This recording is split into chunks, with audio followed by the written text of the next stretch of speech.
फेरि स्वागत छ हजुरहरूलाई। सरी हिजो भिडियो हाल्न सकिनँ अनि आज हाल्दैछु। फ्याक्टराइज अङ्ग्रेजीमा फ्याक्टराइज र नेपालीमा खण्डीकरण। के रे खण्डीकरण। खण्डीकरण आज हामी सिक्छौँ। योमा खण्डीकरण कसरी गर्ने भनेर केही गर्नु पर्दैन, नाइ त फर्मुला रट्नुपर्छ, नाइ त टेबल याद गर्नुपर्छ। म जसरी भन्दैछु त्यसरी गर्ने हो। क्यालकुलेटर सबैले बोक्ने हो र मैले सिकाएको स्टेपहरू फलो गर्ने हो। यसमा फर्स्ट स्टेप के हो? First term into last term, first step. Second step के हो भन्दाखेरि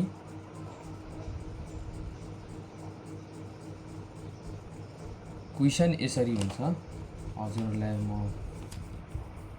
भन्छु।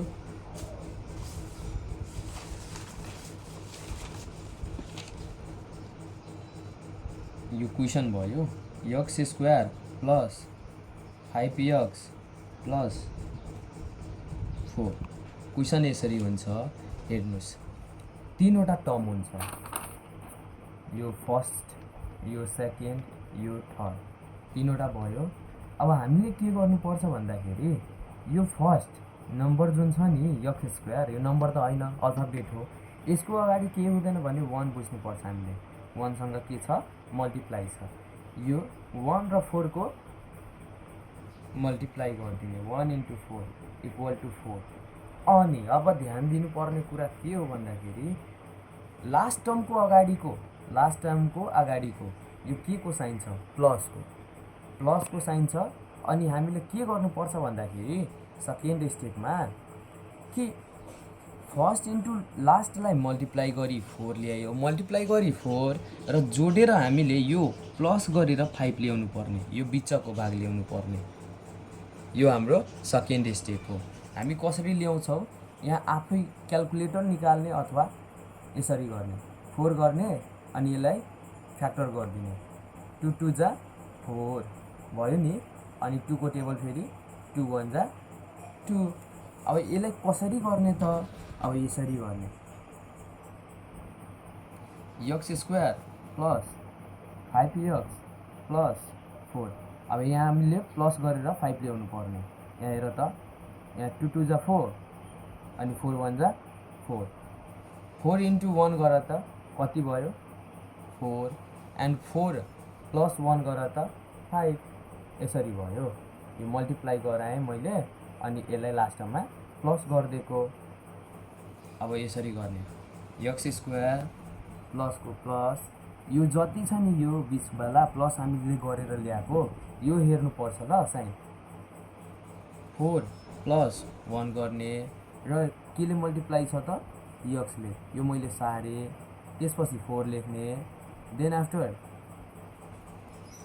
X square plus 4x plus, अब हेर 1 × x गर्दाखेरि एक्सै हुन्छ। यो याद राख्ने तिमीहरू। 1 × a गर्दाखेरि a हुन्छ। 1 सँग जति मल्टिप्लाई गराए त्यही हुन्छ। अब यहाँ के हुन्छ? एक्स भइहाल्यो, किनभने मैले योसँग मल्टिप्लाई गराएको हो, योसँग मल्टिप्लाई गराएको हो। प्लस 4 लेख्ने। अब कमन कति छ? यो दुईटामा हेर्ने, दुईटा छुट्याएर। यहाँ एक्स इन्टु एक्स, यो दुईटा छ नि त, त्यही भएर 2 लेखेँ मैले दुईचोटि। यहाँ 4 × एक्स, यताको यतै लेखौँ, एक्स प्लस 4। अब हेर त कति कमन छ? यो एक्स मिलिरहेछ। यसलाई बाहिर निकाल। यो बाहिर आएपछि यो मात्र बाँकी रह्यो, एक्स प्लस 4। त्यसपछि अब यसमा के छ कमन? केही कमन हुँदैन भने के कमन हुन्छ? 1 कमन भयो अनि यो जादु भइहाल्छ।